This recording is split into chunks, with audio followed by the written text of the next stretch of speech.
If you've been watching my channel since I started doing reviews, you've probably noticed how I haven't talked about any of the MCU shows besides What If. And that's because I've pretty much had the same reaction to each and every single one of them, and didn't feel like actually doing a review for any of them, because it was basically the same thing every single time. I get excited for when the trailer drops, then I enjoy the first couple of episodes, then the show loses steam as it progresses, and then has a somewhat disappointing conclusion that pretty much makes the rest of it look worse by comparison. And I've gotten pretty sick of it, and I've had little interest in the shows. I still haven't seen Hawkeye or Miss Marvel, and I'm probably not going to watch She-Hulk or the others when they come out. So instead of watching those shows, I watched The Boys Season 3, and my god, this show somehow keeps getting better. Like, the fact that the show has gone 3 seasons with no dip in quality and is just improving is absolutely amazing to me. The Boys was one of those shows I didn't check out until COVID happened, and I was trying to find the next new show I wanted to get into, and after I watched the first episode, I binge-watched the first 2 seasons in about 2 days. I was hooked.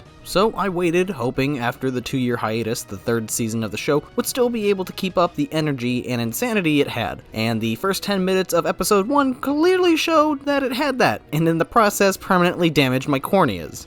This season showed how it can still take the great characters and take them in fresh and interesting directions, in ways that feel in line with their character rather than having to change them out of nowhere. Like how this season the boys get access to temporary powers, basically making them the very thing they swore to destroy. And the way the temporary powers here are handled was absolutely fascinating, almost pitting the group against each other ideologically, where on one hand it finally gets them on the same even playing field with the Seven, but at the cost of them having their worst aspects being amplified, which leads to some serious ramifications by the end. And that's the best thing about this season, what it does. It builds off the characters and takes time with them. I liked Season 2 a lot, but pretty much everyone remained the same, with Butcher and Homelander getting the spotlight there. Here, however, almost everyone gets development. Kimiko deals with her identity and who she is, with wanting powers or not wanting powers. A-Train gets an interesting side plot that delves into who he truly is. Huey gets Temp V and alters his character and brings out the worst parts of his character we haven't seen.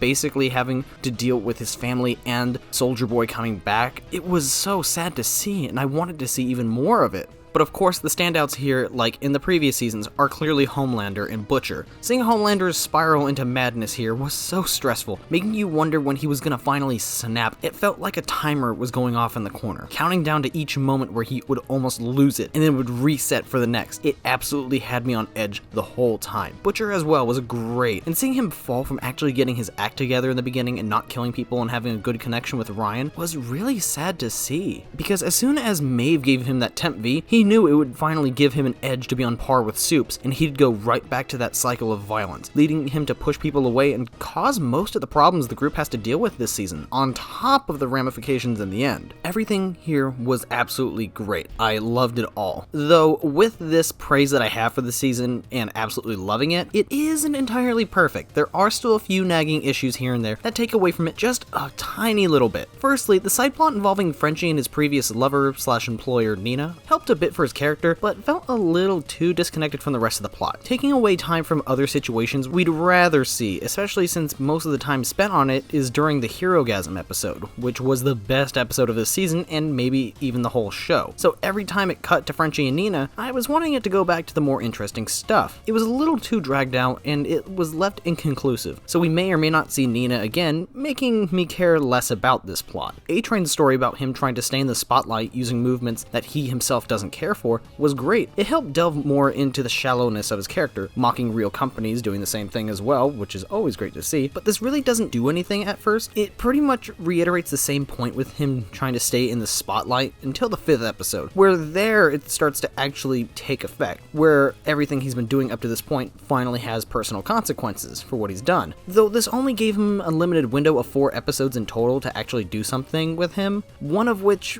he was only in the episode for like 3 minutes. Though luckily in that time frame, they're able to set up some interesting plot threads for him in the future that I'm interested to see explored. Though luckily he didn't get the same treatment as the Deep did here, because he has been a drag, honestly. It's still hilarious to see him being absolutely pathetic and spiraling down into this pit of despair, but at the same time, he's had nothing to do for the past 2 seasons besides being the comedic relief, which isn't terrible, but when so many other interesting things are going on and then we just cut to him in his failing marriage, it's just kind of boring and it brings everything to a complete halt. It would have been a bit more interesting to see him have more stuff to do rather than him just being the punching bag. Though the biggest criticism this season has gotten has been its finale, which many have been saying is fairly weak. And I agree. It's not bad per se, but it doesn't quite pull off all of the story threads it had set up earlier. Noir hadn't gotten any extensive backstory until this season, where his entire background is just dumped onto us in one episode, though in an interesting way that works for the character and isn't just a regular flashback. But with that, you'd think he'd get more to do in the finale, but instead he's just killed off before the halfway point, which then makes you realize that the only reason for his extensive backstory was to make us care more about him before his death, which feels a little artificial, especially when we didn't even get a satisfying send-off or anything for him. It was literally just a guess I'll die moment. Though, I mean, Stormfront survived getting KFC'd in season 2, so Noir coming back and wanting revenge on the dude who killed him, who also happens to be the son of the guy who abused him, would be interesting for a side plot. Additionally, the fake-out death with Maeve felt a little out of place too. Like, I'm glad she's gotten a happy ending and is free from the superhero crap and her powers, but it feels like a little bit of a cop-out compared to a true sacrifice. Like, it lessens the stakes a little bit if even a massive explosion like this didn't kill her, and even the fall after she lost her powers didn't kill her. Well, then it just kind of lessens the stakes a little bit, which is kind of the main issue with this episode and a little bit of the whole show entirely, where no one dies besides Noir, who still has a chance of coming back. I mean, even Soldier Boy didn't kill himself, and he's just government property now. I'm just saying that it's been 3 seasons and no one major has had to pay the ultimate price for being involved in this whole story. I mean, after going through life-threatening situation after life-threatening situation with no one actually dying, the plot armor these guys have is starting to shine through a bit through the good writing, so someone's gonna have to bite the dust at some point. But to wrap up my thoughts on this whole thing, The Boys Season 3 is the perfect example of how to keep a story going, by not just focusing on upping the insanity, but also focusing on the characters, especially those who have been neglected somewhat in the past, while at the same time subverting what people thought was going to happen, like how many thought this was the season Homelander was going to lose it and make everyone fear him, but instead is now able to kill people he doesn't like publicly, with crowds of people supporting him and cheering him on. So congratulations, writers, you found a way to prolong Homelander losing it and have made him even more terrifying. And even though I did have a bit to say on the finale, it sets up a lot of damn interesting plots for the future, like Ryan siding with Homelander, and what the boys will do about Victoria, and Butcher's limited time to live. I'm fascinated to see all these things come into play for Season 4, and what they'll do with them, especially with these characters I love. And so with that, The Boys Season 3 gets one of the easiest 9 out of 10s I can give. I'm so excited to see what they'll do for the next season. But in the meantime, I guess I'll just have to watch Hawkeye or Ms. Marvel or any of the other MCU shows coming out right now, and maybe I'll talk about them or something. Until next time, see you guys.